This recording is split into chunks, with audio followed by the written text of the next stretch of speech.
Hi all, I have a historically very important game to show you today. Leela Chess 11089 playing against the great Komodo chess engine, which is a triple TSEC winner, as well as the official World Computer Champion. In fact, it won the triple this year in 2018. It won the World Computer Chess Championship, classical, speed chess, and also software championships. And it is the ICGA which organizes the official computer championship. The ICGA is the International Computer Games Association, which has been around for many, many years.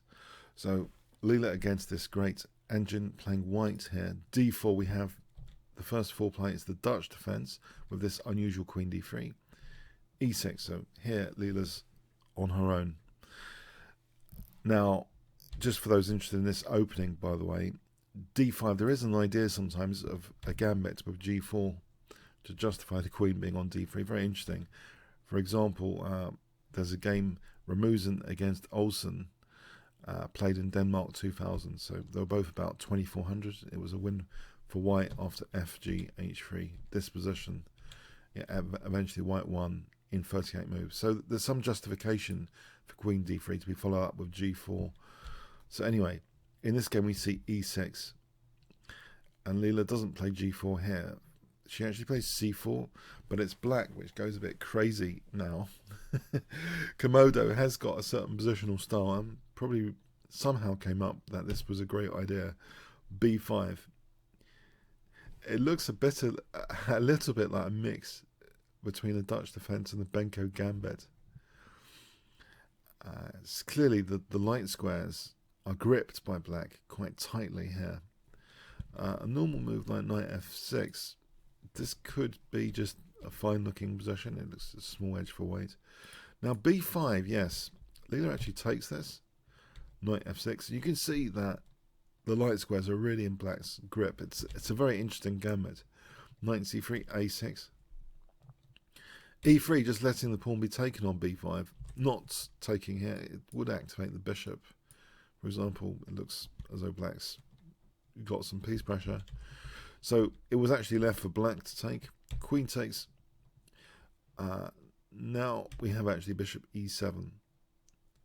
Whilst it is tempting to play bishop a6, maybe it doesn't do too much. Maybe the queen just drops back. Okay, casting rights might be forfeited. On the other hand, the king might be heading to g2 later. So anyway, we have bishop e7. Knight, the queen does drop back voluntarily here. Black castles, knight f3, knight c6, bishop e2, bishop a6. Now here, after taking, I thought that black actually has a really good looking position, because in particular this bishop seems, at this moment, it doesn't seem to be the most wonderful bishop in the world, but white is a pawn up, a solid extra pawn up, and it seems that Leela is often very good at actually being a pawn up. Somehow she can make these pawns count when there's been fierce pressure out of the opening. White castles here, queen a8, and there's certainly fierce pressure here, both on the A and B files and the light squares generally. We have a3. Now, a3, yeah, if bishop d2, it isn't totally like losing for white. White actually ends up with a small edge, even in this kind of continuation. But we have a3, knight e4, bishop d2 here, offering that bishop.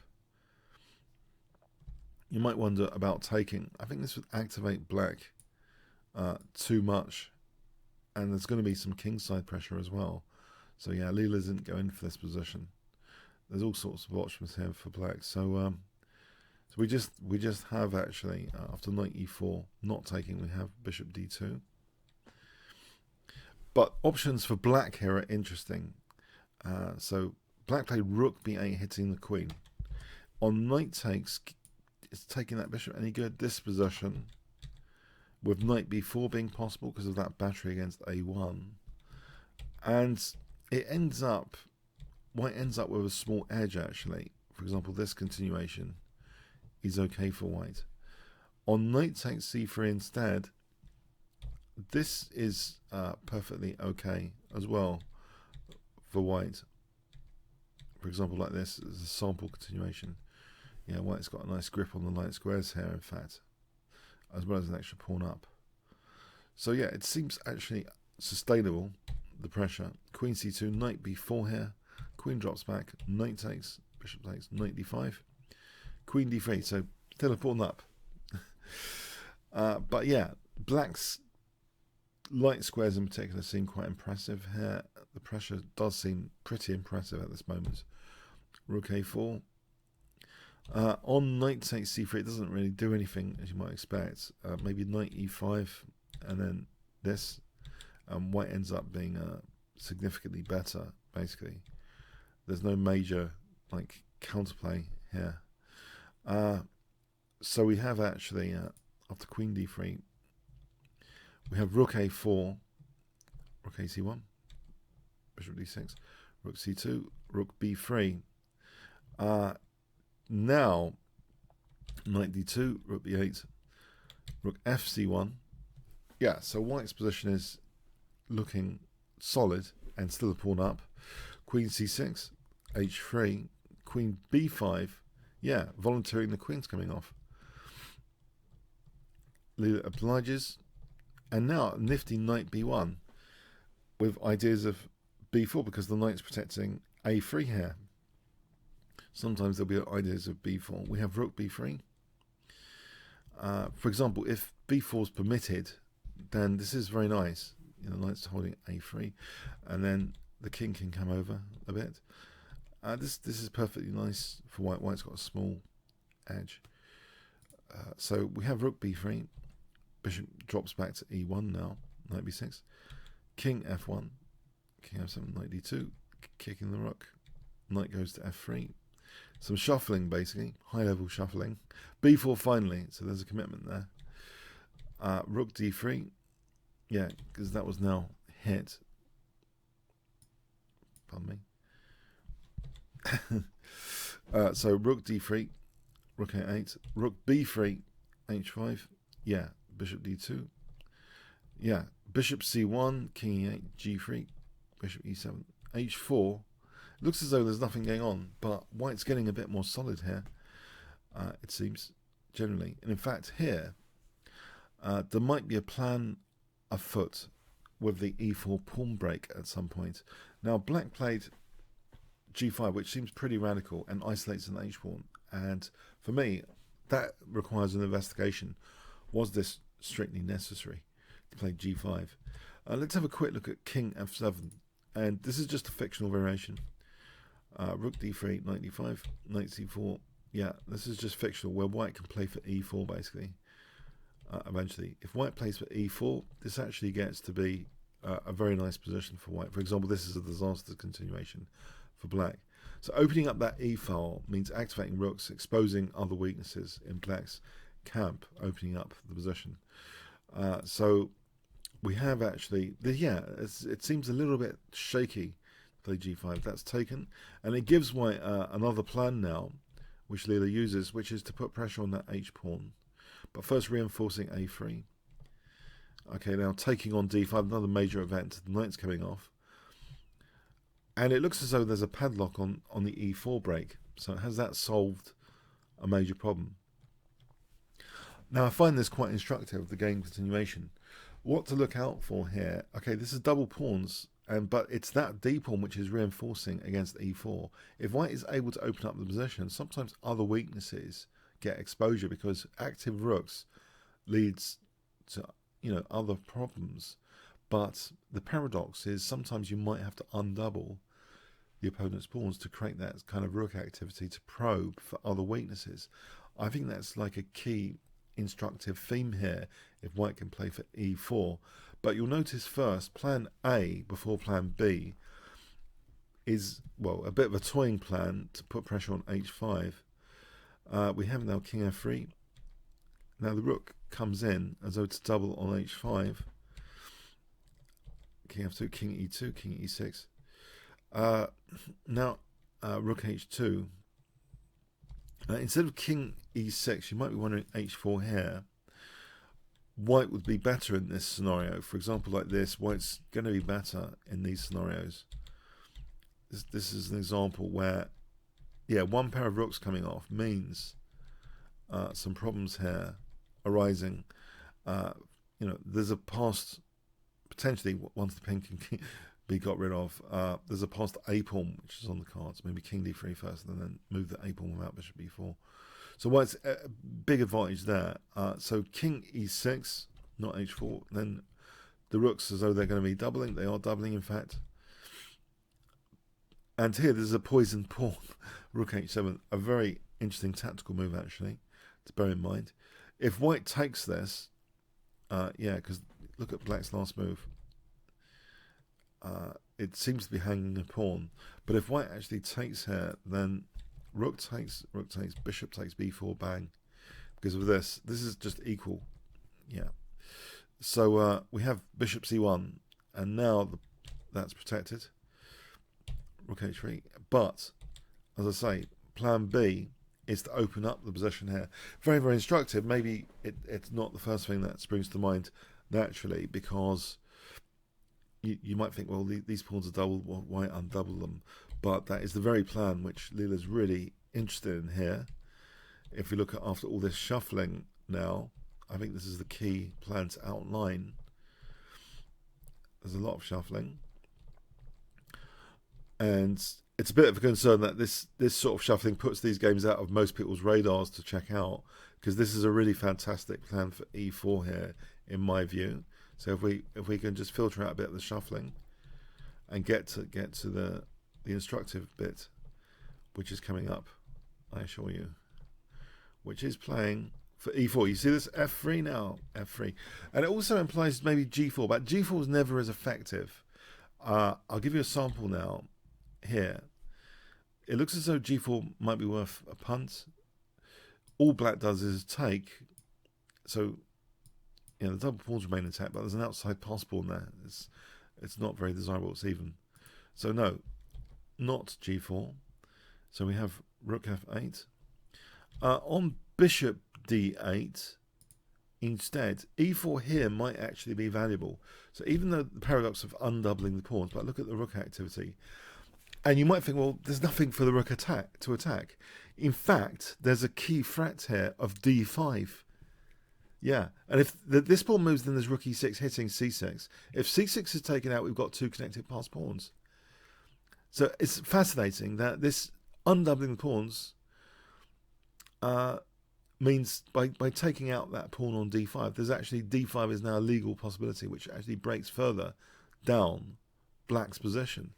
So if black has to play d5, that's just one with d5, then there's that. But if black plays, say, rook h7, the fascinating thing here is d5 is very valuable to play. So, for example, this, and which rook is helping against d5. And that's just, for me, that's one of the very beautiful paradoxes of chess, that sometimes undoubling the opponent's pawns, then you get to, you know, navigate to other weaknesses, basically. It creates this balance of activity versus structure, and the activity can be used to probe for other weaknesses in the opponent's position. Now, this scenario is very, very fictional. This is just a fictional scenario, but it shows that the two connected pawns can sometimes win against the h-pawn. Eventually, white's actually ending up unblockading, and black's like getting desperate here because of b6. So that's just a winning position, basically. So yeah, all of these implications arise with e4 here on bishop d8. But black actually played rook f8. And Leela, again, she's slow in playing for e4, but e4's on the cards. It's really on the cards, I assure you. By the way, black cannot take here on g3. The king's behind it, as you'd expect. And actually, there's rook takes g3 check, bang. Yeah, and there's rook g8 to pick up the pawn of g2. And if here, then, yeah, the pawn's dropping, in case you're wondering. So we have actually, yeah, e4 is the strategic break, basically. Even though it involves undoubling the opponent's pawns. It's kept in reserve, so we're going over move 108 now. And it's here. it's here at move 111 that e4 arrives on the scene.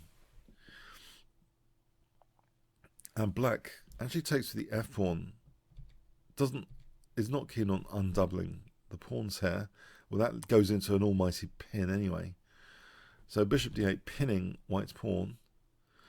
If we look at d takes e4, this position here, in fact, there's g4. G4 is strong here because after h4, g5, and this is really dangerous. There's ideas, well, there's numerous ideas, but one example is bishop d6. We can take on e8 and take on here with a big advantage. Another is just, you know, this looks like a nasty pin here, rook g4. So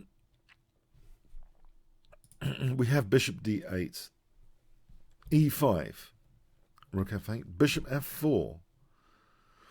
And you might think, isn't this a liability? Isn't it a liability to h4? It's a sort of loose piece potentially to h4. Black actually played bishop g5.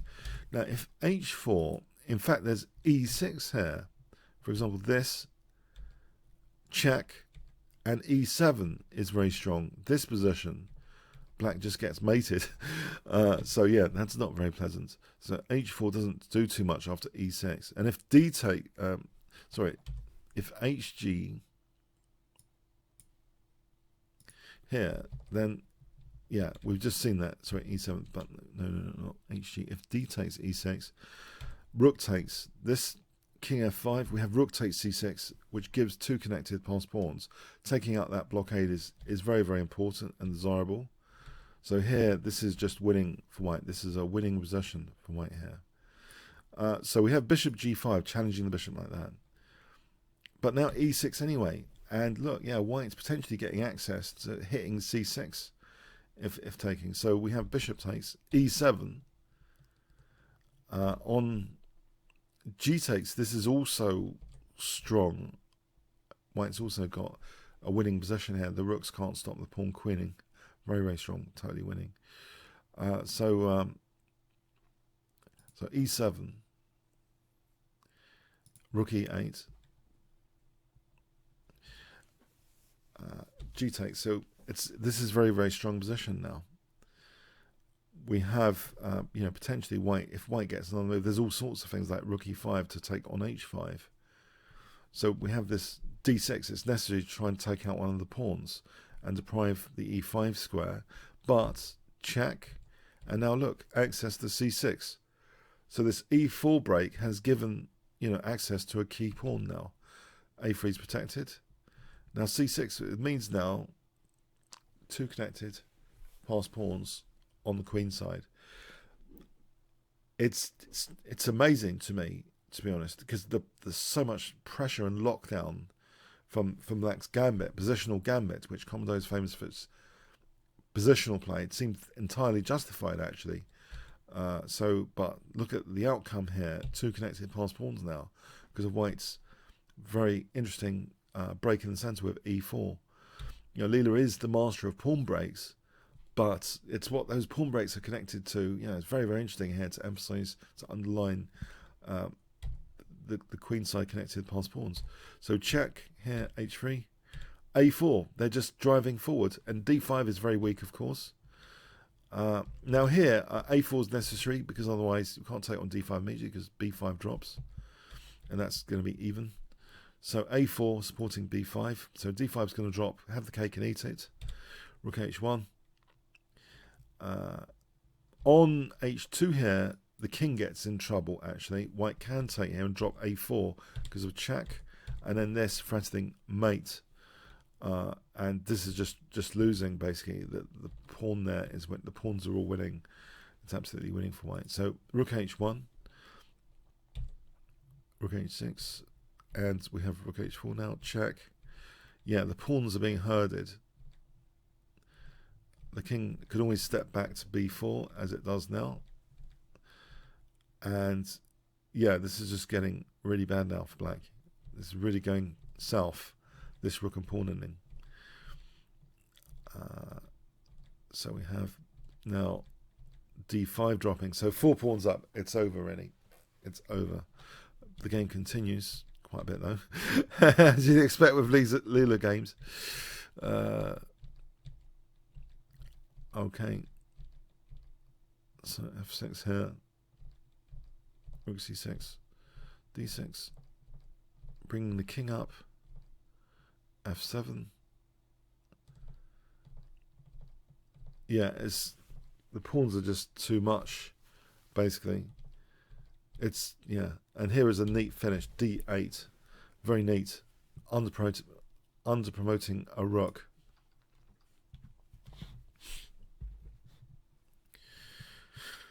Now f takes d8 was played, allowing this queen promotion. If the other way, then rook e7 check, and then we have rook d1 check, rook takes d8, and rook e8, just queening that way. So it's all pretty gone now.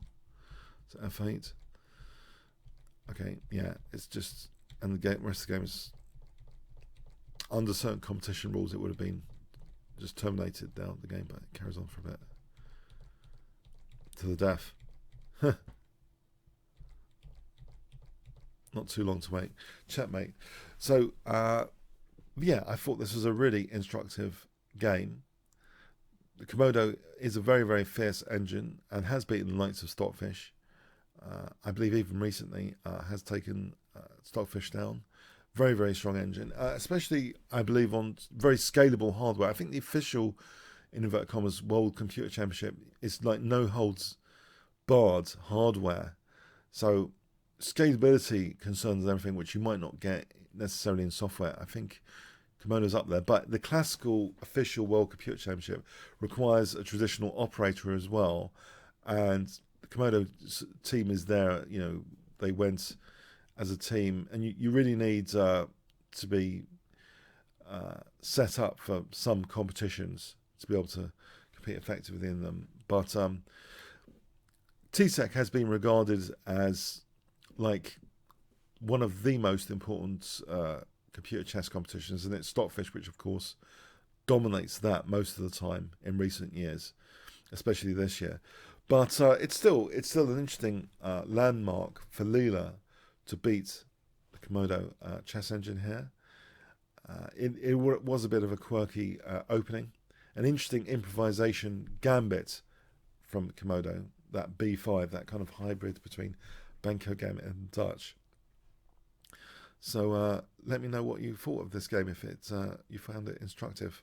Comments, questions, likes, shares appreciated. Thanks so much.